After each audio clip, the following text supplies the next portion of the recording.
Hello बच्चों, आज हम लोग अपने सहसंयोजी बंध में लास्ट टॉपिक त्रिबंध है। त्रिबंध जिसको हम ट्रिपल बॉन्ड कहते हैं।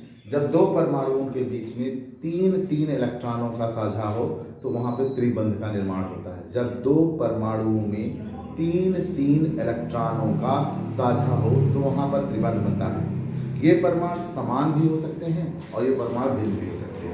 जैसे N2 है, N2 में नाइट्रोजन के दोनों परमाणु समान हैं। मैंने इलेक्ट्रॉनिक विन्यास किया 7 का 1s2 2s2 2p3।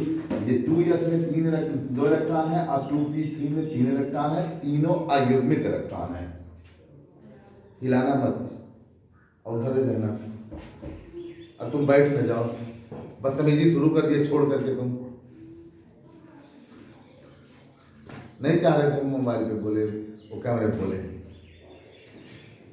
एक बार और मना कर चुके हैं कि जब आप रिकॉर्ड कर रहे होते हो तो उस समय आप सीधे खड़े रहा करिए। अभी दांत दिखा दोगे, कोई चीज गिर जाएगा टूट जाएगा तो मत, बस मुंह दिखाना रह जाएगा, उसके अलावा कुछ करोगे ये नहीं। पहले हाथ लगा के पकड़े रहो।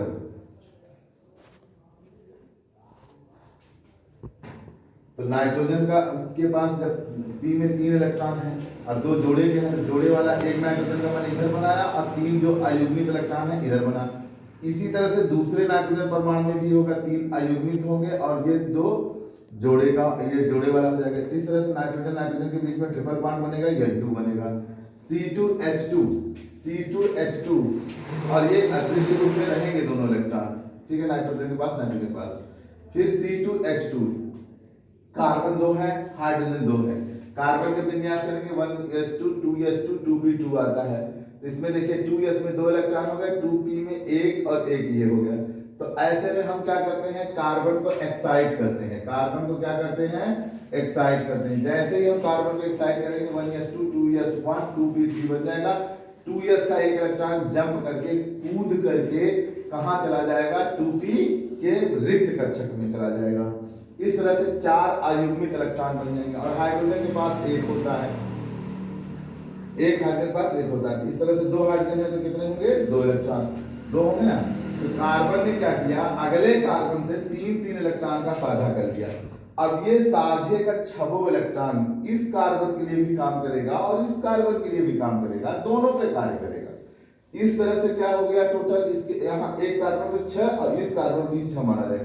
और इधर कार्बन का एक इलेक्ट्रॉन हाइड्रोजन के एक इलेक्ट्रॉन से साझा कर लिया। अब ये दोनों इलेक्ट्रॉन हाइड्रोजन के लिए भी काम करेंगे, कार्बन के लिए भी काम करेंगे। तो इस कार्बन के पास टोटल इलेक्ट्रॉन कितने हो गए, 6 ये 2 ये, 6 2 8। और इस कार्बन के पास 6 ये 2 ये 8। तो कार्बन कार्बन के बीच में ट्रिपल बॉन्ड बन गया, कार्बन हाइड्रोजन के बीच में सिंगल बॉन्ड बन गया। इस तरह से C2H2 हम इसको लिख सकते हैं। HCl का भी उदाहरण मैंने इसी तरह से दिया है, आप देख लें। कार्बन का इलेक्ट्रॉनिक विन्यास है, हाइड्रोजन का इलेक्ट्रॉनिक विन्यास है, नाइट्रोजन का इलेक्ट्रॉनिक विन्यास है, जैसा कि यहाँ और यहाँ मैंने बताया। फिर कार्बन ने नाइट्रोजन से 3 इलेक्ट्रॉन का साझा किया और कार्बन ने हाइड्रोजन से 1 इलेक्ट्रॉन का साझा किया। फाइनली उसने बनाया हाइड्रोजन साइनाइड। अब आता है उपसहसंयोजी बंध, जिसे कोऑर्डिनेट बॉन्ड कहते हैं। पार्किंसन के अनुसार उपसहसंयोजी बंध एक विशेष प्रकार का बंध है जिसमें क्या होता है, साझे का इलेक्ट्रॉन युग्म केवल एक परमाणु देता है। साझे का इलेक्ट्रॉन युग्म, युग्म माने जोड़े का इलेक्ट्रॉन एक परमाणु देता है और दूसरा क्या करता है, ग्रहण करता है। जो देता है वो दाता कहलाता है और जो लेता है वो ग्राही कहलाता है। दाता के पास 8 इलेक्ट्रॉन पूरे रहते हैं तो वो क्या कहता है कि आप ले लो, अपना काम कर लो, हमारी आवश्यकता होगी हम मांग लेंगे, हमको देना पड़ेगा उस समय आपको। तो दाता इस तरह से संबंध बनाता है। उपसहसंयोजी बंध को सिडविक नाम के वैज्ञानिक ने क्या किया, एक स्ट्रेट सीधी तीर से प्रदर्शित करना सिखाया। और तीर का नोक उस तरफ होता है जो ग्राही होता है और पूंछ उस तरफ होता है जो इलेक्ट्रॉन युग्म देता है, दाता होता है। तो उसको हम लोगों ने क्या किया, यह इस तरह से दिखा कि इसका 8 पूरा है, इसका 6 है, ये अपने दोनों इलेक्ट्रॉन इसको देता है, लेकिन कहेगा जब चाहेंगे हम ले लेंगे तुमसे। समझ में आ रहा है, जो देता है उसके ऊपर प्लस आ जाता है, जो लेता है उसके ऊपर क्या आ जाता है, माइनस आ जाता है। इसके एग्जांपल्स कौन है, जैसे hydronium ion, ammonium ion, ozone, NH3Bf3CH3 का होल थ्राइस, NO, ये सब है। तो यहाँ पर हम आज एक ही उदाहरण दे पाए हैं, अगले वीडियो में दे देंगे और इसके साथ ही यह हमारे बंध भी खत्म हो जाएंगे। हाइड्रोजन का विन्यास मैंने करना सिखाया। H+ एक ऐसा परमाणु जिसके पास एक भी इलेक्ट्रॉन नहीं रह गया है। ऑक्सीजन के पास 2 अयुग्मित इलेक्ट्रॉन है, तो ऑक्सीजन ने क्या किया, ये जोड़े वाले इलेक्ट्रॉन को ऊपर नीचे मैंने लिख दिया।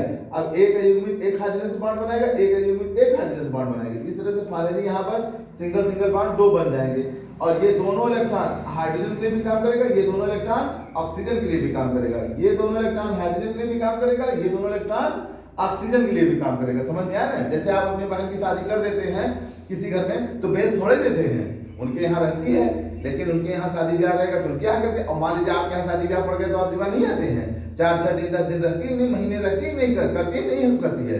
तो आपने शादी करके किसी को दिया है, इसका मतलब ये नहीं है कि आपने बेस दिया है ना। आपके घर पे जरूरत पड़ती है या आपके भाभी भाभी के बच्चे हो गए तो कोई हेल्प कराने के लिए बुला नहीं लाते हैं अपनी बहन को, तो क्या वो रोकेंगे? अधिकार है उनका रोक देने का। कहते हैं कि हमने आपको दिया है, ठीक है, आपके परिवार को चलाएगी, लेकिन हमारे यहाँ भी आ सकती है, हमारे घर में शादी ब्याह पड़ेगा, हमारे परिवार का अंग है, वो रहेगी। कहते हैं नहीं कहते हैं? और जाते हैं लिवा आते हैं, नहीं पैसे खर्च करते हैं, नहीं। हाँ, तो अपने बच्चों के लिए कपड़ा बनवाते हैं तो उसके बच्चों के लिए कपड़ा बनवाते हैं, नहीं बनवाते हैं? उसको कपड़े वपड़े, उसको भी साड़ी वाड़ी दे खरीदवाते हैं, नहीं खरीदवाते हैं? तो वो भी तो अपना परिवार है। उसी तरह से यह भी कहता है ऑक्सीजन कि ले लो हाइड्रोजन बेटा, मैं तुम्हें इलेक्ट्रॉन दे दूंगा, लेकिन मेरी जरूरत होगी तो मुझे तुम्हें वापस करना होगा। और ये इस तरह से बंध बनता है।